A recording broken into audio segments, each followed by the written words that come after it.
Baik. Okey. Saya teruskan ke? Sekejap. Bagi ni. Baru orang pun.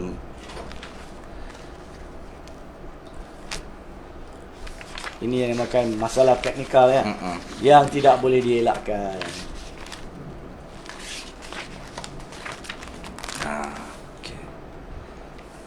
Okey, minta maaf Tuan Haji.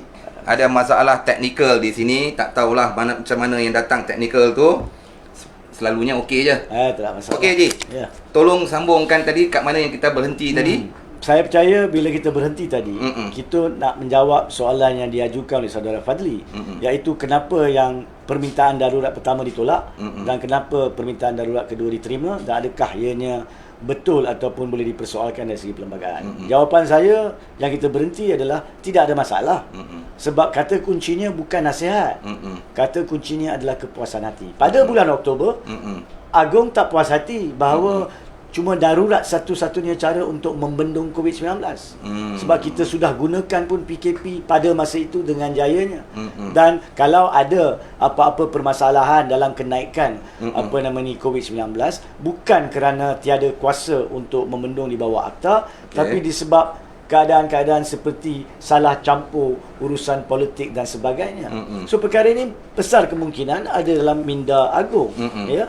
Sebab kita tahu juga pada Oktober dan juga pada Januari, KKM diwakili oleh pengarahnya bersama dengan pasukan nasihat untuk permintaan darurat. Semestinya lah statistik perangkaan COVID-19 telah diberikan. Jadi pada bulan 1, Agong puas hati bahawa sekarang ni kalau tak digunakan darurat, maka besar kemungkinan kita ada masalah. Dan darurat ni bukannya automatically pada 12 Januari terpakai. Sebab digunakan juga PKP dulu. Digunakan PKP tapi darurat diadakan sebab kalau perlu tiba masanya nak rampas hospital private, nak rampas mana-mana premis private. Jadi tak perlu kita nak ligan, nak buat undang-undang. Terus ada ordinance. Jadi itu kebaikan yang boleh ada jika perlu. Ya. Tapi yang perkara-perkara lain tu kita boleh bincanglah sekejap lagi. Jadi pokoknya menjawab soalan, tidak ada soal tentang kesahihan ataupun ketidaksahihan dalam penolakan darurat pertama pada titah diraja 25 Oktober dan penerimaan permohonan darurat pada 12 Januari 2021. Isunya adalah apakah maksud dan efek apabila darurat dilaksanakan. Itu yang saya percaya kerajaan sendiri tak faham. Kerajaan tak faham. Yes, kerajaan sendiri tak faham. Dan kerajaan sendiri dalam kenyataan-kenyataan yang dikeluarkan menyebabkan rakyat menjadi celaru dan keliru. Sehingga kan rakyat menjadi lebih tak faham.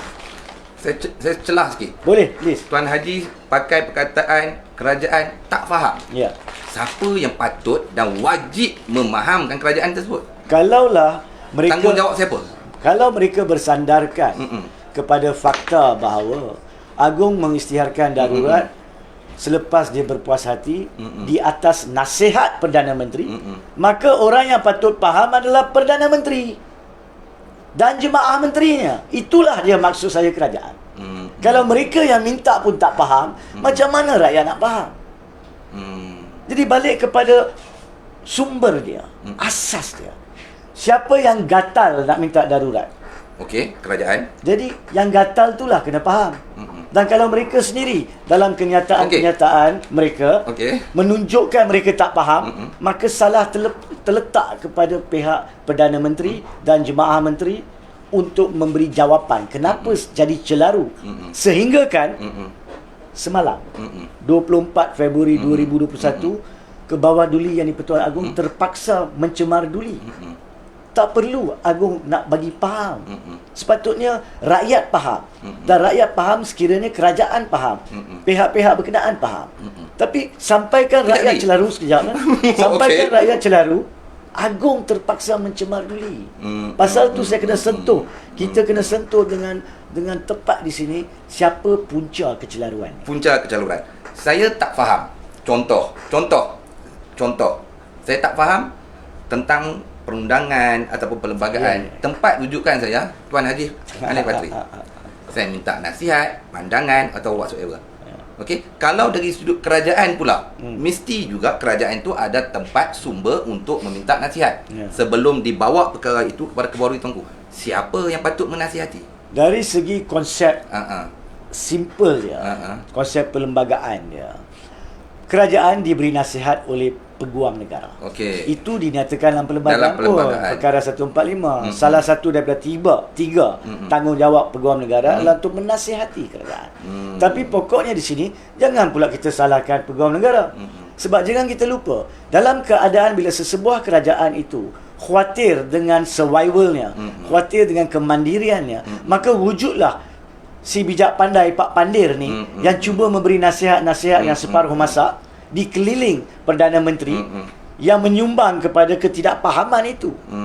Dan pada masa itu, kalau seorang peguam negara nak masuk campur, nak bagi nasihat yang betul pun, dia tidak akan diterima. Sebab dalam keadaan itu, ahli politik sentiasa ingat bahawa mereka lebih pandai. Sedangkan mereka patut rujuk dan terima pendapat peguam negara. Saya tidak mengatakan di sini bahawa peguam negara telah melaksanakan tugas. Sebab apa? Walhal kami telah memfailkan satu tindakan di mahkamah. Melalui pihak yang memohon, iaitu Datuk Seri Khairuddin Abu Hassan, di mana kita menyoal kenapa peguam negara tidak menasihati. Kenapa kita menyoal? Sebab tidak ada kenyataan daripada peguam negara yang mengatakan beliau telah menasihati, tapi nasihat dia tak diterima. Kalau ada, kita tak saman lah. Bila tak ada, kita kena yakin dari segi perlembagaan. Adakah peguam negara telah membuat kerja dia atau tidak? Jadi saya di sini melanjutkan soalan Saudara Fadli tadi. Seandainya dia buat kerja, seandainya dia yang patut dirujuk telah merujuk, kenapa dia tidak diikuti? Itu yang saya jawab. Sebab ada Pak Pandir moden yang cuba nak tunjuk pandai, yang separuh masa dikeliling di pejabat Perdana Menteri atau di luar pejabat Perdana Menteri, yang cuba meyakinkan benda yang tak salah. Tapi apabila seorang Perdana Menteri berada dalam keadaan tergugat disebabkan perkara semasa yang sedang berlaku sejak pada 26 hari bulan Februari, bukan 1 Mac pun, 26 Februari, dia tergugat dari hari ke hari, semestinya dia mencuba mencari jalan untuk meletakkan diri dia sebagai orang yang kukuh. Di situlah mulanya masalah, mereka tak faham. Okey. Kita balik kepada tajuk asal kita, Tuan Haji. 12 Oktober. Maafkan saya, 12 Januari. Pengisiaran darurat diperkenankan ke bawah duli Yang Maha Mulia Seri Paduka Baginda Yang di-Pertuan Agong. Boleh minum? Ya, silakan. Kemudian perutusan khas. Betulkan saya kalau saya tersalah. Perdana Menteri, tak silap saya, dalam pukul 6 petang mengumumkan pengisiaran darurat ini kepada seluruh rakyat Malaysia. Dan di dalam perutusan khas itu ada tersebut tentang Parlimen digantung. Parlimen digantung. Dan juga diguna pakai untuk ke semua negeri, iaitu Dewan Undangan Negeri juga digantung. Itu perutusan khas Perdana Menteri. Dan semalam Istana Negara mengeluarkan kenyataan mengatakan Parlimen boleh bersidang. Rakyat di luar sana, saya tak kiralah yang di kampung, di bandar, di mana-mana negeri di Malaysia, keliru, celaru. Apa benda ni? Ketua kerajaan kata Parlimen digantung. Ketua negara pula mengatakan Parlimen boleh bersidang. Tetapi dalam kenyataan tersebut ada disebut di atas nasihat Perdana Menteri. Apa pandangan Tuan Haji yang ramai yang nak dengar sangat tentang dari sudut perlembagaan? Sebenarnya kan Saudara Fadli, sebelum saya nak jawab soalan tu, saya perlu nyatakan di sini, cara awak susun soalan tu dah dahsyat sangat. Kronologi dia memang betul, kecuali masa yang diumumkan atau disiarkan kenyataan oleh Perdana Menteri pada 12 hari bulan Januari adalah jam lebih kurang 2.45 petang. Yang 6 tu adalah pada 11. PKP. Yeah. Tapi susunan kronologi cukup tepat. Senang saya nak jawab. untuk menjawab soalan ni, iaitu secara khususnya, apakah perkara yang berlangsung ataupun mempunyai kesan daripada kenyataan dan titah ke bawah dulian di-Pertuan Agong pada hari semalam 24 Februari.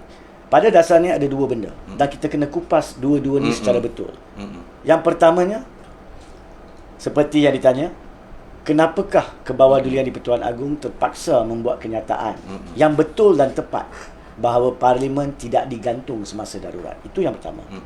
Dan isu kedua, tetapi kenapakah pula Baginda Tuanku juga menyatakan bahawa Parlimen akan bersidang pada satu tarikh yang akan ditetapkan kemudian nanti selepas menerima nasihat Perdana Menteri.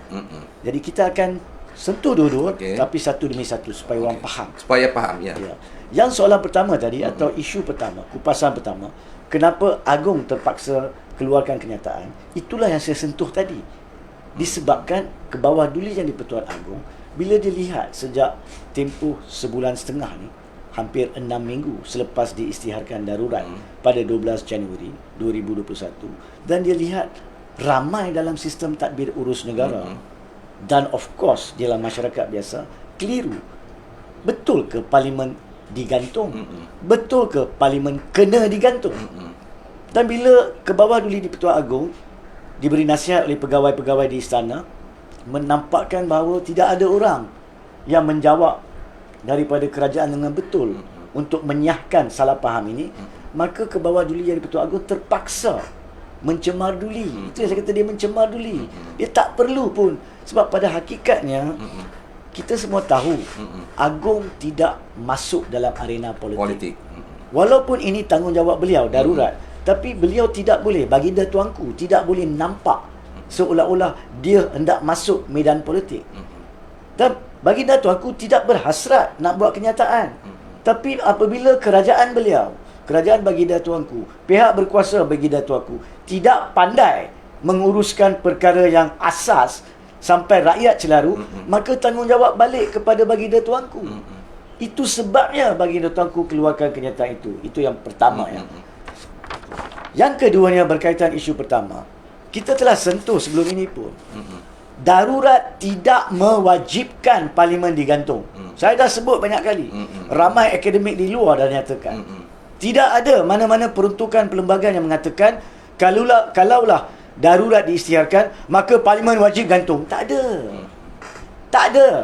Sebab itu, apabila seperti betul disentuh oleh saudara Fadli tadi, bila Perdana Menteri secara salah pada 12 hari bulan Januari itu, lepas dapat kenan Baginda Tuanku untuk darurat, dia kata Parlimen digantung, semua pelik. Apa pasal nak gantung Parlimen lagi ni? Darurat pun belum berfungsi. Baru diumum. Tiba-tiba dengan seronok, dengan serta-merta, gantung Parlimen, gantung DUN. Kenapa? Sebab tak ada keperluan, kewajipan. Dan pada hakikatnya, pada masa darurat diisytiharkan pada 12 Januari, Parlimen tak bersidang pun. Parlimen tamat bersidang pada 17 Disember. Dan ditangguhkan untuk bersidang 8 Mac yang akan datang ni. Iaitu penggal keempat dia. Mengikut takwin tepat sekali. 8 Mac sampai 8 April. Penggal yang keempat akan bermula. Jadi apa guna nak gantung apa? Benda tu bukan bersidang. Bukannya esok 13 Januari pada masa itu Parlimen ada sidang penggal keempat dia. Yang perlu ditentukan digantung atau tidak. Kenapa Mahyudin Yassin dan kerajaan gopoh untuk umumkan perkara itu? Dan gopoh itu menyebabkan orang dalam kerajaannya, sama ada penyokong-penyokong daripada PAS ataupun UMNO, dan juga para ahli parti mereka dan rakyat percaya atau ingatkan apa yang diumumkan tu betul. Bahawa Parlimen wajib digantung. So siapa yang sumbangkan masalah ni? Itu yang saya sebut tadi. Perdana Menteri.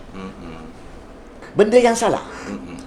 Itu sebab itulah selepas itu pihak-pihak tertentu, termasuk para pemimpin politik pembangkang, seperti yang kita ketahui, Anwar Ibrahim, Mat Sabu, Lim Guan Eng telah mengatakan mereka menulis surat kepada Agong Itu pun orang kata mendurhaka sebab orang salah faham. Betul.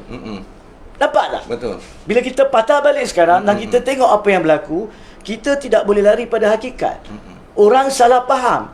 Sehingga kan bila rakyat yang tahu bahawa parlimen tak wajib digantung, tapi dikatakan digantung, menulis surat kepada Agong. Bila menulis surat kepada Agong, tanya kedudukan tersebut, orang kata durhaka pula. Ya, penyokong-penyokong mereka akan melabelkan penderhaka. Tepat. Kenapa? Sebab dua, mereka dah keliru. Mereka anggap apa yang Tan Sri Muhyiddin Yassin cakap tu tepat. Seolah-olah ia kandungan Bible-nya. Tidak boleh palsu, tidak boleh salah. Yang keduanya sebab mereka taksub politik. Taksub pemimpin. Tanpa usul periksa, pakai bulat-bulat. Ya. Jadi pokoknya tak kira lah.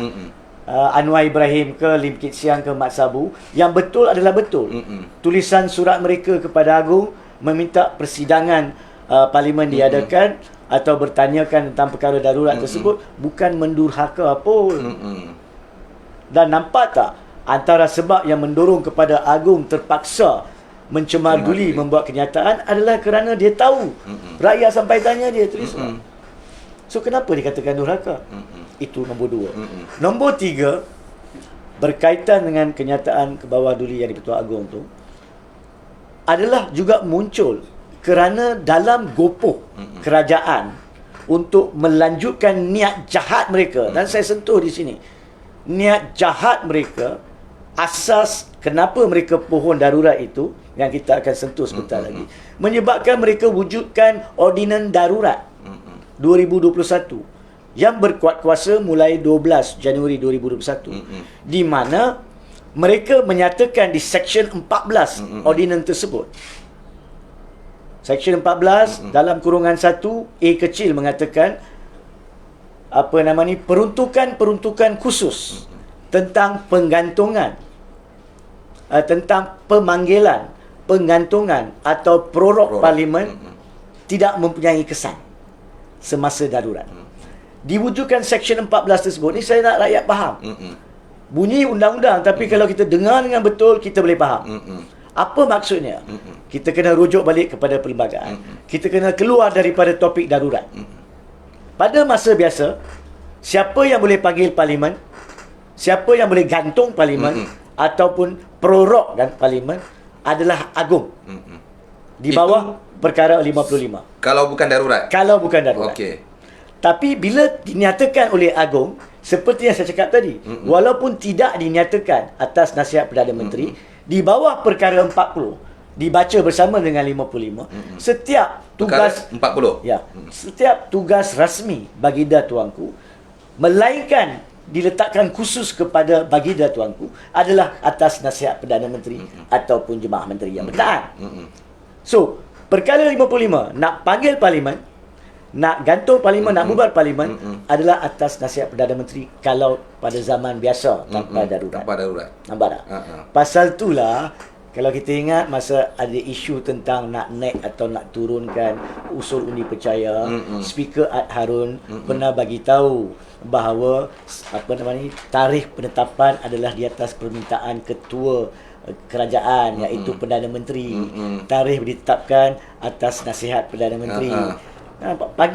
Panggil mesyuarat parlimen atas nasihat Perdana Menteri kalau bukan darurat. Tapi bila Seksyen 14 telah mengatakan peruntukan untuk memanggil, menggantung atau memprorok parlimen telah digantung, maksudnya cara untuk menerima nasihat Perdana Menteri dah tak ada lah. Dah tak berlaku lah. Dah tak berlaku masa darurat. Darurat. Tak payah, tak boleh ikut tu. Masa darurat tak boleh ikut cara perkara 55. Itu kena faham. Jadi apa caranya? Dia dinyatakan dalam Seksyen 14 kurungan 1 kurungan B kecil. Dia kata hendaklah oleh yang di-Pertuan Agong dipanggil atau digantung ataupun diprorok. Jadi hendaklah tu meletakkannya 100% di tangan Agong. Now, kalaulah you kata masih perlu di atas nasihat Perdana Menteri, maka kenapa dalam Perenggan 1 dikatakan bahawa peruntukan biasa digantung, tak payah gantung? Faham. Itu cara dan tafsir undang-undang. Sebab satu anggapan perundangan di mahkamah, bila kita bawa satu kes, bila mahkamah baca mana-mana peruntukan, Dia punya asas adalah setiap peruntukan, setiap perkataan, setiap ayat yang digubal mesti ada niat dia.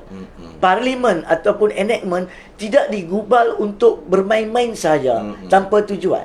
Jadi kalau kita anggap bahawa walaupun zaman darurat wajib ada nasihat Perdana Menteri, maka tujuan digubal Seksyen 14(1)A menjadi tidak relevan, menjadi akademik, tidak ada pemakaian dia. Tak logik. Ya? Oleh itu sebenarnya pada masa darurat yang nak gantung Parlimen, yang nak panggil Parlimen cuma Agung, bukannya Perdana Menteri. Di situlah Perdana Menteri telah salah, seperti dengan tepat disentuh oleh saudara Fadli pada 12 Januari dalam ucapan dia. Dia mengatakan Parlimen digantung, DUN digantung dan sebagainya. Itu salah. Dan bila orang biasa dan orang di luar menyoal, maka dikatakan durhaka. Seolah-olah Agung yang titahkan. Betul. Sedangkan pada hari semalam 24 Februari, setelah Agung berdiam diri, tak mau tunjuk bahawa dia nak masuk medan politik, sebab dia bukan nak masuk medan politik. Tapi dah 6 minggu kerajaan masih nak salahkan orang bila tanya benda tu. Maka beliau, baginda tuanku, mencemar duli dan menjelaskan pada hakikatnya, maksudnya sejak 12 Januari Parlimen tidak diniatkan untuk digantung. Itu maksud yang kita kena faham. Siapa yang menipu rakyat? Itu persoalannya. Akibat daripada kenyataan ni. Dengan perutusan 12 Januari oleh Ketua Kerajaan dan juga kenyataan semalam oleh Ketua Negara. Betul negara. Siapa yang, kalau boleh digunakan perkataan nipu, perkataan menyalah nyata, ataupun perkataan mengelirukan dan mencelarukan rakyat, semuanya berpunca daripada kerajaan, berpunca daripada Perdana Menteri Tan Sri Muhyiddin Yassin. Yang betul adalah betul, dan salah kita kena kata salah. Tak kira siapa sekalipun perkara tersebut. Okey, kita tahu kenapa perkara itu berlaku, kita akan bincang kemudian. Tapi pertama sekali faham dulu. Faham dulu. Jadi baginda tuanku telah memperjelaskan perkara ini. Dan kita pergi pada bahagian kedua kenyataan baginda tuanku. Macam saudara Fadli tanya tadi. Kalau dah betul Parlimen tak digantung, dan Parlimen boleh dipanggil pada bila-bila masa, kenapa pula dalam kenyataan istana yang sama semalam dikatakan Parlimen akan dipanggil pada masa terdekat atas nasihat Perdana Menteri? Kenapa nak guna juga nasihat Perdana Menteri? sedangkan kita berada dalam darurat? Macam kita cerita tadi. Betul. Jawapannya cukup mudah. Di sini ni rakyat kena faham, institusi raja ni adalah institusi tertinggi negara di bawah perlembagaan. Saya selalu katakan institusi diraja, kerusi yang di-Pertuan Agong, kerusi sultan, raja dan sebagainya adalah sebagai cabang penyelia 3 cabang lain, iaitu eksekutif, parlimen dan mahkamah. Itu satu. Yang keduanya, kita tahu adat kita, konvensyen kita, bangsa Malaysia, bangsa Melayu kita beradab. Itu yang kedua. Yang ketiga, Agong tidak boleh tampak nak main politik. Dia tidak boleh tampak, tidak boleh zahir, tidak boleh kelihatan seolah-olah dia main politik. Padahal nak buat macam mana? Politik adalah sebahagian tadbir urus negara. Dia perlu tanganinya. Tapi untuk mengimbangi persepsi rakyat, maka dia masih, baginda tuanku, masih santun, masih sopan mengikut peruntukan rukun negara yang kelima, kesopanan dan kesusilaan. Malangnya sekarang ni yang mengajar kita nak bersopan adalah Agong.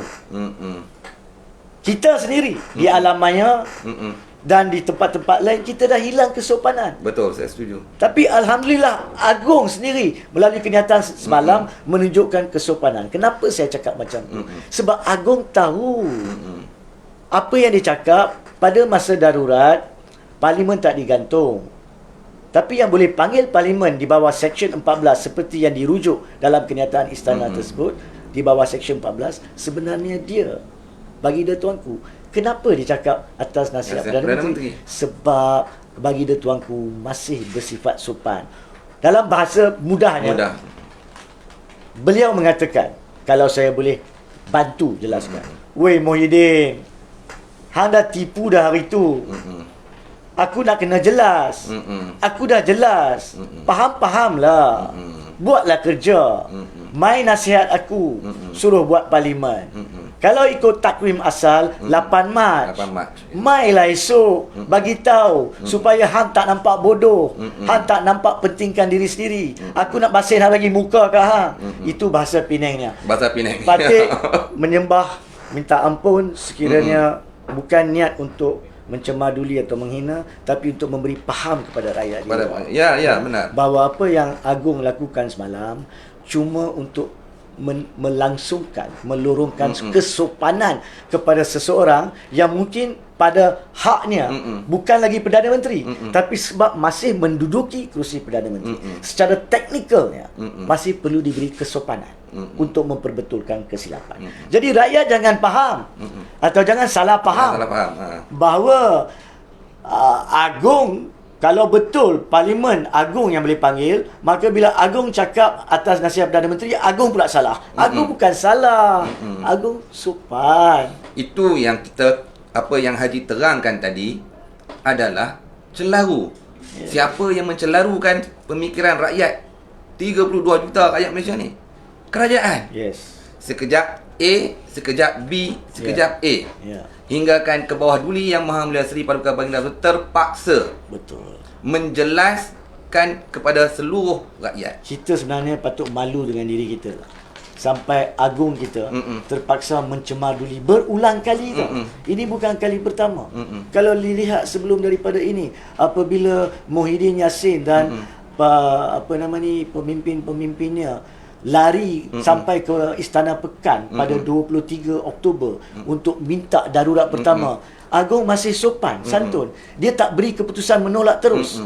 Dia tangguhkan. Ingat tak? Dia kata Beta akan berunding dengan saudara Beta di Majlis Diraja. Ingat tak? Betul.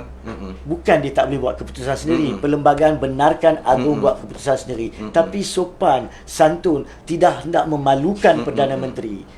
Dan pada 25 hari bulan, hari Ahad, dia mengatakan dia menolak permohonan pertama. Kemudian ada lagi kenyataan-kenyataan dikeluarkan masa bajet dan sebagainya. Sampai Agong terpaksa keluarkan 3 kenyataan. Kita dah sentuh sebelum. Betul, kita dah sentuh. Ini adalah satu perkara yang kita sebagai rakyat dan terutamanya pemimpin politik kita patut malu. Sehingga kan meletakkan bagi dia tuanku Agong kita dalam keadaan yang terpaksa menjelaskan untuk meleraikan kecelaruan, which is wrong. Our leaders must answer for this. Dan terutamanya mereka yang menyumbang kepada salah nyata, kepada kekeliruan, iaitu Kerajaan Perikatan Nasional yang diterajui oleh Tan Sri Muhyiddin Yassin. Saya nak ambil kesempatan bila kupasan ini tersentuh hati saya. Daulat tuanku, kami rakyat Malaysia menjunjung kasih di atas pencerahan. Bagi kami menganggap kenyataan daripada Istana Negara sebagai satu pencerahan pada seluruh rakyat Malaysia, iaitu demokrasi di Malaysia masih kekal subur, yang di mana Parlimen boleh bersidang. Tuan Haji, saya rentetan soalan-soalan ni, saya nak tanya lagi Tuan Haji. Jangan marah pula. Minum ayak dah. Okey. Saya nak tanya, bila sekarang ni darurat. Ini bukan saya cakap, dan anda semua di luar sana boleh buka Wikipedia Parlimen Malaysia. Yang kali terakhir diupdate pada 12 Januari. Dalam Wikipedia Parlimen itu tertera di situ Kerajaan 109, Pembangkang 111. Sekarang kita darurat. Lepas tu Parlimen dibenarkan bersidang. Apa kedudukan Kerajaan 109 ini? Baik, perkara ini pun Saudara Fadli kita dah bincang. Dan saya dah sentuh dengan panjang lebar. Tapi pada hari ini, di atas ihsan dan pencemaran duli baginda tuanku memberi penjelasan semalam, saya akan jawab dalam 3 keadaan. Kalau tak ada darurat, yakni sebelum 12 Januari atau selepas darurat ditamatkan kelak. Dalam keadaan itu, sokongan majoriti mana-mana Perdana Menteri boleh dipersoalkan pada bila-bila masa. Pada bila-bila masa. Apabila dikhawatiri majoriti itu telah hilang. Terutamanya dalam keadaan kerajaan sekarang ni. Sebab kerajaan sekarang ni tidak ditubuhkan selepas kejayaan pilihan raya. Kalau selepas kejayaan pilihan raya, contohnya lah, untuk orang faham, saya dah sentuh benda ni, tapi untuk orang faham dengan lebih mendalam. Pada zaman Tun Abdul Razak, Allahyarham Tun Abdul Razak meninggal dunia. Perdana Menteri meninggal dunia. Kosong kerusi. Orang akan tanya, kenapa tidak dibisingkan pada masa itu? Sudah hilang majoriti. Jawapannya senang. Sebab majoriti tak hilang pada masa itu. Majoriti masih kepada Kerajaan Barisan Nasional. Dan kemeninggalannya, kematian Allahyarham tidak menjejaskan majoriti. Oleh itulah tidak ada isu kepada pembangkang pun bahawa selepas kepada Presiden parti terbesar Barisan Nasional pada masa itu Tun Razak meninggal, siapa yang menggantikan dia automatically menjadi kerajaan. Itu sebab Tun Hussein Onn menjadi Perdana Menteri. Tapi walau apa sekalipun pada masa itu pun Tun Hussein Onn dalam masa 3 hari 12 hari telah membawa usul kepada Parlimen untuk mengesahkan majoriti dia di Parlimen. Nampak tak betapa cantik, betapa bermoral, betapa berintegriti bapa-bapa moyang-moyang kita yang menjalankan urus tadbir negara pada masa itu. Menjunjung tinggi perlembagaan. Tapi sekarang ni, Kerajaan Perikatan Nasional ni, bukan ni saya mengatakan tidak sah pada 1 Mac. Sah tak sah tu soal lain. Tidak bermoral. Sebab diwujudkan melalui pengkhianatan. Tapi dia masih sah pada masa itu. Dan pada masa itu, mereka telah meyakinkan kepada Agong. Betul atau tak betul, itu tak jadi isu sekarang. Betul. Mereka telah meyakinkan Agong dan Tan Sri Muhyiddin Yassin telah mengangkat sumpah pada 1 Mac. Pada masa itu, orang boleh terima mungkin mereka ada majoriti pada masa itu. Betul. Tetapi, seperti yang disentuh tadi, yang 109-111, itu pun orang kena faham kronologinya. Kalau kita ingat lagi, dari sudut angka ni, kita tak boleh tengok 222 dah. 220 sebab 2 dah meninggal. Kita dah sentuh banyak kali. So 220, majoriti adalah 111. Iaitu 50% campur 1. Dan pada hari bacaan ketiga Belanjawan 2021, yakni 15 Disember 2020, di Hansard dicatatkan yang mengundi menyokong Belanjawan 111. Nah, pada kebiasaannya, kalau kita sokong Belanjawan, tak semestinya bermaksud kita sokong Perdana Menteri. Betul. Sebab mungkin ada pembangkang pun yang sokong Belanjawan. Tapi tak apa, kita tolak tepi anggapan tu. Kita anggap semua yang sokong Belanjawan sememangnya sokong Muhyiddin sebagai Perdana Menteri. Kita meletakkan itu di tahap tertinggi. Maksudnya, sokongan majoriti Muhyiddin pada masa itu 111. Memang majoriti. Saya letakkan di sini. Pada 15 Disember, majoriti. Apa masalahnya? Masalahnya bukan 15 Disember. Memang dia majoriti. Pada 9 Januari, apabila Macang, Ahli Parlimen Macang, mengumumkan di khalayak ramai, saya menarik sokongan saya kepada Perdana Menteri dan Kerajaan Perikatan Nasional. 9 Januari, 111 dah jadi 110. Sebab Macang ni tidak boleh dinafikan. Pada hari bacaan ketiga, 15 Disember, dia salah seorang daripada 111. So dah memang jadi 110. Matematik senang lah. 111 tolak 1, 110. 110 pada 9 Januari bukan majoriti.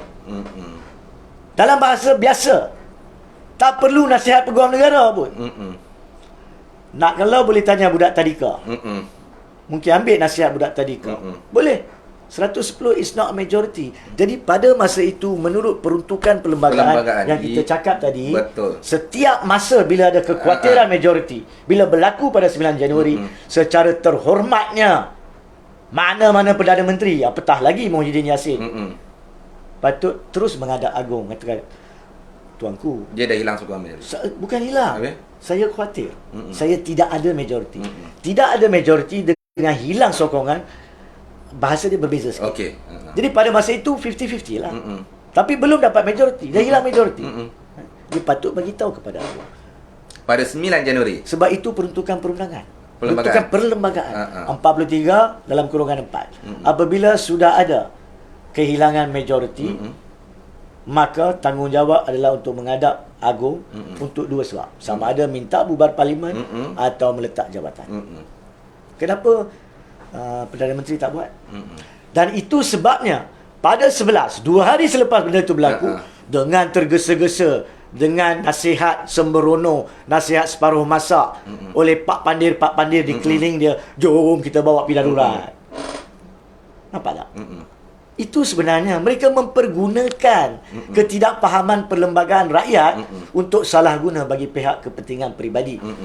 Tapi Agong pada masa itu tak nak masuk campur politik. Saya nak kait sikit. Sekejap, saya nak kena habiskan ni.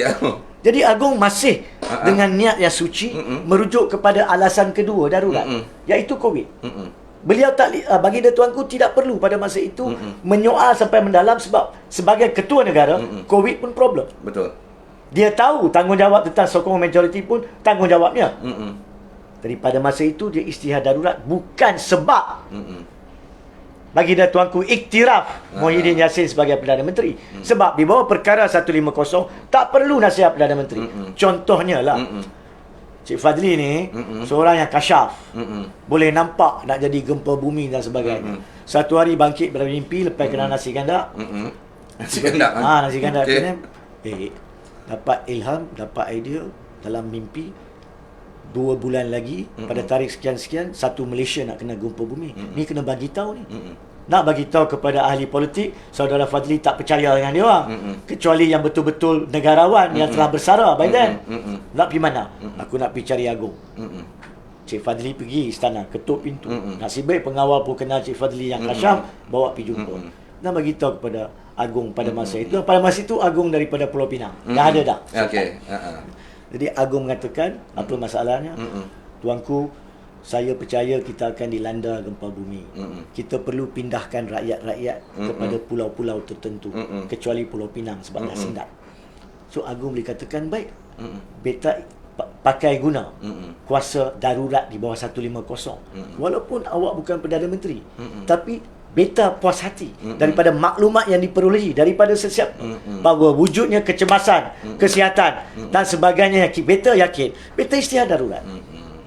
Faham tak maksud saya? Jadi walaupun yang datang tu dia kata dia datang sebagai Perdana Menteri, Agong tak semestinya terima tu sebagai Perdana Menteri. Ini rakyat kena faham. Di sebalik perundangan, konvensyen dan adab bagaimana ketua negara melaksanakan tugas. Okay. Jadi pada 11 hari bulan dia menghadap, patutnya yang menghadap Muhyiddin Yassin patut letak jawatan. Dia tak buat. Tapi Agong terus isytihar darurat bukan sebab dia terima Muhyiddin sebagai Perdana Menteri, sebab dia terima isu nasihat. KKM pun ada, Peguam Negara pun ada, perangkaan berapa orang yang duk meninggal, berapa banyak kena ni pun diberikan. Itu sebab keutamaannya adalah COVID. Ya. Dan balik kepada isu soalan utama. Jadi pada masa bukan darurat, pada bila-bila masa pun boleh disoal. Apatah lagi pada masa darurat. Sama ada parlimen digantung atau tidak, masih boleh disoal. Sebab itu macam keluar di kaca TV untuk maklumkan kepada Agong, walaupun parlimen tak bersidang masa tu, saya dah tak sokong. Jadi Agong dan rakyat dapat tahu 111 minus 1 110. Itu cara kita menunjukkan sama ada kita sokong atau tidak. Tak semestinya di parlimen. Okey, saya nak ketiga. Okey, habiskan dulu. Apatah lagi sekarang ni, bila Agong dah bagi tahu parlimen tak digantung dan parlimen akan bersidang. So bila sahaja parlimen bersidang, maka ramai-ramailah dengan ambil nasihat guaman yang betul. Parti-parti Manda sendiri mempunyai ramai peguam. Susunlah usul-usul yang betul.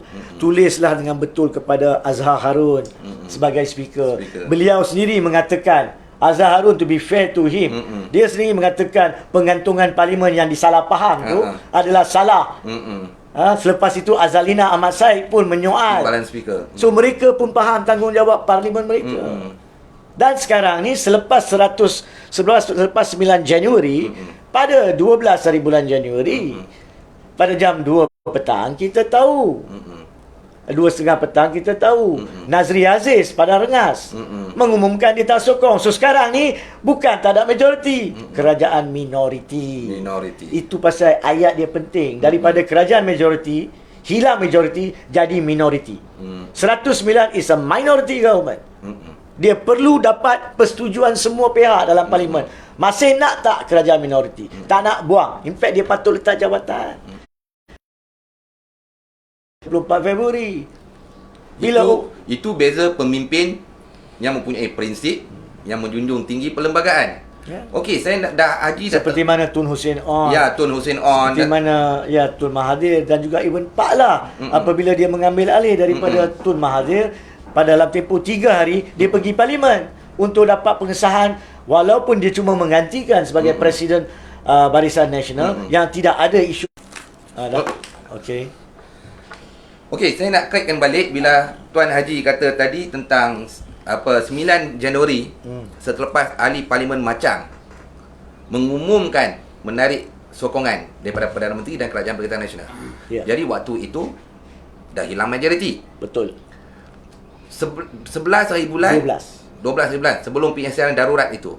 Lepas diisytiharkan istana sebelum diumumkan oleh Perdana Menteri. Maksudnya Perdana Menteri dah hilang majoriti. Yes. Ramai pemimpin-pemimpin politik, termasuklah negarawan kita Tun Dr. Mahathir, mempertikaikan nasihat itu. Maksudnya seolah macam Perdana Menteri itu dah tidak ada hak untuk menasihati agung. Apa pandangan Tuan Haji? Betul lah. Itulah yang secara ringkas yang saya katakan tadi. Apabila Perdana Menteri itu sendiri tahu dan dia ada otak kan, dia boleh tengok apa yang diumumkan oleh Macang. Dia dah nampak apa yang pasal tu sebenarnya. Ni saya nak kena sentuh supaya orang faham. Pasal tu dia pergi secara terburu-buru pada 11 Januari. Padahal kan, ni kena sentuh, orang tak mau tengok balik kronologi. Kita kena tengok balik kronologi. Sepatutnya PKP yang diumumkan pada 11 Januari jam 6 petang. Tapi diumumkan pada 6.45 petang. Apa yang berlaku tengah-tengah adalah dia pergi menghadap tuanku untuk minta darurat 11 Januari. Tapi bila dia umumkan PKP dan Agong belum bagi jawapan, cuma diberi pada 12 Januari, dia tak bagi tahu langsung dengan jujur. Masa diumumkan PKP pada pukul 6.45, dia tak bagi tahu. Sebenarnya saya baru menghadap baginda tuanku untuk minta kali kedua darurat. Walaupun tuanku belum buat keputusan, maka kita perlu lanjutkan PKP. Tapi sekiranya ada keputusan positif, maka kita akan maklumkan selepas ini. Ataupun keputusan negatif. Bukankah seorang Perdana Menteri patut jujur? Tapi pada 6.45 petang, orang yang melihat pengumuman PKP itu, dia tak cerita pun kata dia dah pohon. Tapi bila istana keluarkan kenyataan pada jam 11 pagi 12, dia dah tahu pada masa itu Nazri Aziz akan umumkan pukul 2 petang. Pada masa itu terus diumumkan PKP jam pukul 2. Nazri Aziz pula keluar kenyataan dia cuma dekat pukul 3 pula. Nampak tak? So tengoklah sendiri macam mana mereka susun benda ni. Nak menipu, nak menutup mata rakyat seolah-olah mereka ni baik. Tengok sendiri. Saya tanya soal ini kepada pemimpin-pemimpin Bersatu, UMNO dan PAS. Lihat sendiri, tanya pemimpin anda sendiri kenapa beliau susun masa-masa tersebut dalam keadaan-keadaan yang berlaku. Adakah untuk mencelarukan dan mengelirukan anda dan rakyat? Anda patut tanya. Bukan sokong benda yang salah semata-mata sebab dia Perdana Menteri dan ketua parti anda. Di situlah negara kita akan mundur bila kita menyokong membabi buta. Saya minta maaf, perlu dinyatakan. Setuju sangat Tuan Haji. Memang penjelasan ini yang rakyat nak dengar. Bukan saya seorang nak dengar. Ramai lagi pemimpin-pemimpin politik pun pening. Yang mana satu yang betul, yang mana satu yang rakyat nak ikut.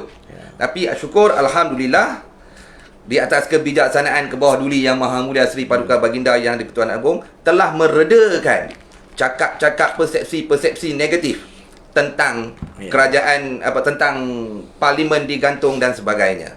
Okey Haji?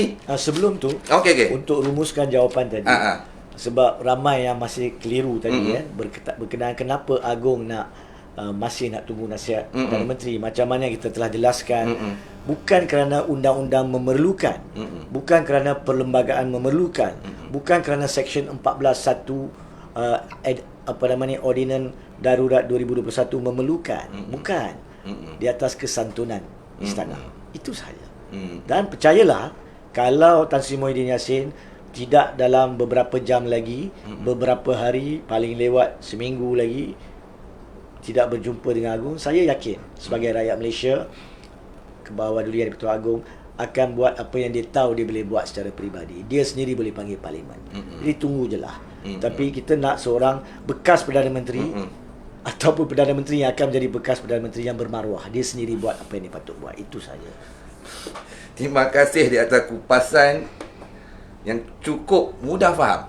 Bukan kata saya saja faham. Saya ingat Uncle Lim yang ada di Joy Cendoi di Penang Road pun faham. Uncle Murti pun faham. Esok saya nak pergi makan cendol. Itulah. Makcik Kia, Pak Saleh pun yang dah kena tipu selama ni hari pun faham dan jelas tentang apa itu nasihat Perdana Menteri dan kuasa-kuasa yang ada pada ke bawah duli tuanku dan juga kerajaan. Ji, Yes. tak boleh lagi Haji. Ini ada soalan yang banyak lagi daripada followers kita Ya. dan yang ada kaitan juga antara yang paling saya tertarik adalah tentang Malaysia kini. Oh, okey. Perkara itu berlaku dalam masa darurat lah. Okey. Malaysia kini didenda lebih 500,000, 500,000. 500,000 tak lebih tak kurang. Oh, 500,000 kerana komen yang dilontarkan oleh si pengomen lah. Yang tidak ada kena-mengena dengan platform Malaysia kini itu sendiri. Ya. Okey?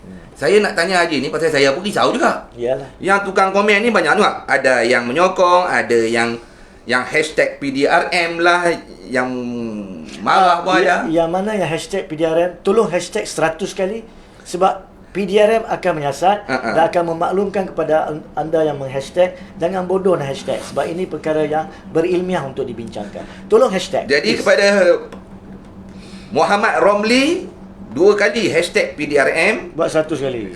buat 100 kali lagi Tuan Haji kata, kerana ini perbincangan ilmu yang perlu untuk anda semua, saya sendiri faham. Bukan kita pergi duduk di kedai mamak macam 2 hari lepas kawan-kawan saya duduk tanya, saya bukan peguam. Manalah saya nak tahu. Depa pun tak tahu. Tapi kalau peguam pun kan, siapa sekalipun benda ni bagi saya, yang penting adalah jujur dan berani nak bagi tahu yang betul. Kalau peguam pun nak berdiam diri disebabkan kepimpinan mereka sendiri yang salah, maka bagi saya tak gunalah jadi peguam. Saya minta maaf cakap terus terang. Jadi Haji, sambung balik. Ya. Kerisauan Okey. yang tentang Malaysia ni saya pun risau. Kena 500,000 orang yang komen-komen, saya kena 500,000. Mana nak cari? Baik. Dah lah kita buat kerja ihsan untuk menyampaikan ilmu kepada followers kita. Jadi komen sikit Haji. Sebenarnya kan nak isu Malaysia kini ni, kita kena faham sebenarnya keputusan yang dibuat. Okey. Macam segala benda yang lain, apa yang berlaku, rakyat bila keluar keputusan Malaysia kini didenda 500,000, semua keluar statement macam-macam. Tapi mereka tak baca dan fahami apa sebenarnya keputusan itu. Pada hari Selasa yang lalu, 2 hari yang lalu, saya telah membuat satu bual bicara biasa dengan Jom Channel, siri Mahkamah, siri 78. Di situ saya telah memberi segala analisa dan kupasan berkaitan Malaysia kini, tapi secara ringkas untuk menjawab soalan. Sebab memang saya pun tahu saudara Fadli ni sibuk dengan urusan-urusan media yang lain. Jadi secara ringkas, keputusan Malaysia kini itu adalah berpandukan kepada suatu skop undang-undang yang dinamakan penghinaan mahkamah. Okey. Apabila ada penghinaan mahkamah, maka mahkamah berhak dan bertanggungjawab untuk jika orang tu bersalah, kena dapati bersalah dulu, maksud hukuman. Salah, hukuman. Sebab penghinaan mahkamah ni bersifat jenayah. Bukan jenayah, tapi bersifat jenayah. Jadi sesuatu keputusan mahkamah kata saudara Fadli salah menghina mahkamah, saudara Hanif Khatri salah, dan saya pernah didapati salah menghina mahkamah. Kita bincang pada masa lain. Itu tak penting, saya tak penting. Maka mesti ada hukuman. Ya. Jadi dalam kes Malaysia kini ni, apa yang berlaku, Malaysia kini tidak didapati bersalah kerana mereka yang menulis. Malaysia kini tak didapati bersalah menghina mahkamah kerana pemberita mereka membuat laporan berbentuk menghina mahkamah. Tidak. Seperti yang tepat dinyatakan tadi, ianya adalah kerana 5 komen yang dimuat naik oleh para pembaca Malaysia kini berbaur menghina mahkamah pada platform message. Okey. Komen. Malaysia kini. Soalannya orang tanya, adilkah nak hukum Malaysia kini? Kenapa tak hukum orang yang buat komen? Orang yang buat komen. Dua soalan tersebut. Soalan-soalan tu soalan yang wajar, bukan tak wajar. Tapi macam mana kita nak jawab dengan jujur dan berpandukan undang-undang? Baca keputusan. Baca keputusan. Sebab internet ni satu perkara yang baru berleluasa. Bila baru 10 tahun dah pun, ya. Tapi baru dari segi konsep perundangan. Di mana ramai orang yang berniat jahat, macam ramai yang beri komen karut. Ya, macam kat karut ni. Mereka masuk di situ dan memberi komen sebab apa? Sebab mereka tahu bila komen di situ ramai akan tengok dan ramai akan terpengaruh dengan komen jahat mereka. Jadi mereka yang salah ni menggunakan platform yang termasyhur. Okey, Malaysia kini mengadakan ruangan komen atas pilihan Malaysia kini sendiri. Kerana apa? Sebab mereka masyhur. Mereka nak pembaca-pembaca rapat dengan mereka. Memanglah mereka tak nak pembaca-pembaca mereka menghina orang ataupun memfitnah orang. Tapi sebab mereka sendiri menyediakan ruang komen, bukankah sedikit sebanyak ada tanggungjawab untuk menentukan komen yang berbau hina perlu dipantau. Saya bagi satu contoh. 20 tahun dulu, bila tak ada media, ramai orang yang nak komen kandungan laporan surat khabar, dia orang buat macam letters to the editor. Betul tak? Editor akan baca letter tu. Bila dia yakin bahasa tu betul, baru dia muat naik dalam laporan surat khabar hari Sabtu ke Ahad. Betul. Ada ruangan letters to editor.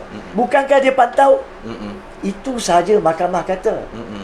Awak sendiri nak glamour ada ruangan komen. Sedikit sebanyak ada niat glamour kan?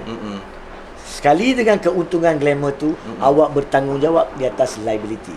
Dan perkara ini 9 tahun yang lalu telah digubal melalui undang-undang di Malaysia. Zaman Najib Razak menjadi kerajaan. Dan saya cukup hairanlah, Najib Razak ni mudah lupa.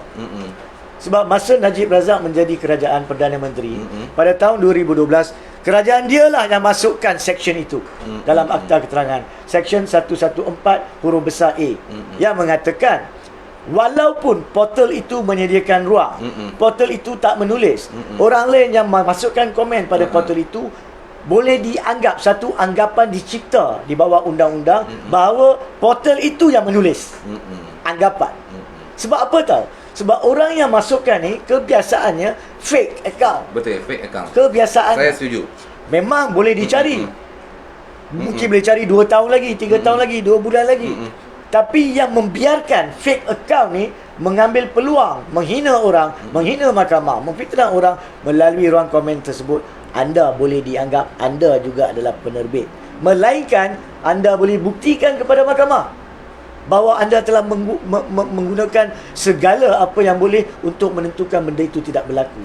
Kalau baca balik keputusan Malaysia kini di perenggan, saya kena nyatakan ni sebab saya khusus di perenggan 25 sehinggalah ke 28, dalam situ Mahkamah Persekutuan majoriti 6-1 telah meneliti apakah alasan diberikan oleh Malaysia kini. Malaysia kini sendiri mengatakan kami telah pantau. Nampak tak? Dia mengaku dia mempunyai tanggungjawab pantau. Kami telah pantau menggunakan suatu apps artificial intelligence. Dia telah mengambil atas kos dia sendiri artificial intelligence. Tetapi apps ini tidak canggih untuk melihat dan mengecam perkataan yang wujud dalam 5 komen tersebut. Salah siapa ni? Salah apps lah. Awak yang pergi beli apps yang tak canggih, siapa suruh? Siapa suruh? So bila awak punya apps tak dapat kesan perkataan yang menghina tu, janganlah salahkan mahkamah bila guna pakai seksyen 114A. Dalam mahkamah tak cipta pun seksyen tu. Itu dicipta oleh Najib dan kerajaan dia. Yang mana Najib sekarang komen. Jadi bagi saya secara menyeluruhnya keadilan. Kes Malaysia kini tidak memendung hak bersuara, tidak. Apa yang berlaku dalam kes Malaysia kini, keputusannya sama sebelum daripada wujudnya ruang komen dan selepas ruang komen. Sebelum ruang komen pun kita tak boleh menghina mahkamah, kita tak boleh memfitnah orang. Dan selepas keputusan Malaysia kini pun sama. Cuma walaupun portal tidak menulis, tapi sebab portal membiarkan, memberi laluan, memberi platform untuk orang menulis benda hina, dia mempunyai tanggungjawab. Dan Malaysia kini mengaku dia telah cuba melaksanakan. Cuma keterangan diberi atau alasan diberi tidak diterima oleh mahkamah sebagai mengakaskan tanggungjawab awak. Sebab apps awak tak lengkap, salah awak. Balik kepada kita, awak. Dan saya telah sentuh benda ni 2 hari sudah. Saya katakan tiba masanya. Macam saya pun ada Facebook. Saya mungkin, saya tak kata saya akan, saya mungkin terpaksa buat satu posting, inspirasi dalam bersantai, 244 mungkin. Suatu notis kepada para pembaca dan pemberi komen. Contohnya, setelah meneliti dan mengambil kira keputusan Malaysia kini dalam kes peguam negara melawan Malaysia kini, keputusan Mahkamah Persekutuan yang ingin memandu dan membantu rakyat memahami undang-undang hak bersuara bersama dengan undang-undang menghindari daripada kelakuan memfitnah atau menghina mahkamah. Maka dengan ini saya memberi notis dan makluman kepada para pembaca. Seandainya saya menjumpai mana-mana komen yang saya sedari mahupun percayai sebagai berbaur fitnah atau menghina mahkamah, maka saya akan kosongkan, akan buangkan, akan lapangkan, akan batalkan daripada ruang komen saya itu untuk mengelakkan diri saya dipersoalkan kalau tujuan membiarkan perkara itu berleluasa di ruang komen saya. Yang kedua, janganlah dianggap apa yang saya lakukan tanpa memberi notis tersebut sebagai satu kebiadaban saya. Sedangkan apa yang saya lakukan adalah untuk mematuhi ruang lingkup perlembagaan dan perundangan seperti kini diputuskan oleh Mahkamah Persekutuan kes Malaysia kini. Cukuplah. InsyaAllah nanti saya pun nak buat sama untuk dah rekod kan dalam ni. Dah rekod je, cantik je lah. Ini bukan untuk kita, bukan untuk Tuan Haji, untuk kita semua. Ya, dan saya juga. Nak bagi komen tu, bagilah yang elok-elok. Kerana setiap komen kita, itulah cerminan diri kita. Ya, betul. Saya tak nak kata macam saya kecil-kecil dulu. Bila bapak saya marah, kena buat ni, kena buat tu. Kalau tak buat, nanti bapak malu. Maksudnya, cerminan didikan ibu bapa. Jadi, pada anda-anda yang agak suka menghentam, mengkritik tanpa asas, itulah cerminan diri anda. Saya tak nak kata mak bapak anda didik tak betul. Tapi anda cukup suka. Dah pakai fake account. Saya ucap terima kasih kepada followers Inspirasi Kumahathir yang sentiasa WhatsApp kepada saya. Memberitahu saya tentang orang ni komen, minta saya ban dan delete. Saya buat, macam mana Tuan Haji cakap tadi, seberapa daya yang kami mampu buat. Terima kasih kepada anda yang memberi maklum balas melalui WhatsApp kepada kami apa semua. Tapi kan saudara Fadli, saya rasakan saya pun selama ni lah, sejak bulan Mac 2016 bila saya adakan akaun Facebook saya, banyak komen-komen yang dilemparkan tu seperti yang kita bincang awal-awal tadi, sebenarnya kerana mereka taksub pemimpinan politik. Tak kisah, kita biarkan. Tapi ada yang lucah yang teramat. Sampai bila orang tengok komen tu pada Facebook saya, orang tanya saya, "Anik, kenapa hang biar macam tu?" Saya nak kata apa? Pada masa itu saya kata, "Look, seperti mana saya mempunyai hak untuk bersuara, seperti itu juga mereka mempunyai hak untuk memberi komen. So saya kena hormati hak mereka." Tapi dengan keputusan Malaysia kini sekarang ini yang berbentuk lucah, yang berbentuk biadab, memfitnah para pemimpin, tak kira mana-mana pemimpin sekalipun, ya, atau memfitnah mana-mana tokoh duniawi ataupun agamawan ataupun rakyat biasa, saya dengan ini mengatakan saya akan terpaksa di atas keputusan tersebut mengeluarkan komen-komen tersebut tanpa memberi notis. Bukan sebab saya tidak menghormati hak bersuara, sebab saya menghormati undang-undang terlebih dahulu. Bukan anda, undang-undang terlebih dahulu. Okey Tuan Haji, kita pun dah 1 jam setengah. Tuan Haji pun nak bertolak ke utara, Penang, balik kampung kami. Kami orang Penang dua-dua. Tak apa. Selamat jalan kepada Tuan Haji. Sebelum selamat jalan, keluar pergi, saya nak Tuan Haji buat rumusan sikit tentang tajuk perbincangan kita, iaitu menjunjung kasih tuanku di atas penjelasan kepada rakyat Malaysia, Parlimen boleh bersidang. Nasihat Haji pada seluruh rakyat Malaysia. Ya, sebenarnya dan sejujurnya tajuk yang diletakkan oleh Inspirasi Kumahathir Saudara Fadli itu tepat sekali, sebab saya percaya majoriti kita yang faham perlembagaan dan undang-undang menjunjung kasih tuanku menjunjung titah tuanku, yang terpaksa mencemar duli memberi penjelasan yang betul dan tepat dari sudut perlembagaan, kedaulatan undang-undang dan juga pengisytiharan darurat pada 12 Januari 2021 yang lalu, bahawasanya pada masa itu sekalipun tidak digantung persidangan parlimen semasa tempoh darurat, tetapi pahaman salah itu adalah disumbangkan di atas kecelaruan dan kekeliruan kenyataan-kenyataan pihak kerajaan. Jadi saya secara peribadi dan ramai di luar, saya percaya, dengan rendah diri merapak sembah, mengucapkan ribuan terima kasih dirgahayu tuanku, daulat tuanku, di atas ihsan tuanku dalam memperjelaskan perkara tersebut. Akhir kata, seandainya lah Tan Sri Muhyiddin Yassin masih tidak merapak sembah meminta supaya persidangan parlimen diadakan dalam masa terdekat, saya sekali lagi merapak sembah memohon ampun agar baginda tuanku Kebawah-Duli di-Pertuan Agong dapat secara peribadi sebelum pada tempoh 8 hari bulan Mac, iaitu mengikut takwimnya adalah persidangan yang keempat Dewan Rakyat, mengarahkan speaker yang secara betulnya telah pun dijumpai atau telah pun menghadap ke Bawah-Duli tuanku pada hari semalam supaya persidangan diteruskan selewat-lewatnya mulai pada 15 Mac, supaya notis-notis yang wajib di bawah peraturan-peraturan Dewan Rakyat dapat dikeluarkan dengan betul dan tepat. Ampun tuanku, daulat tuanku. Sekian, terima kasih.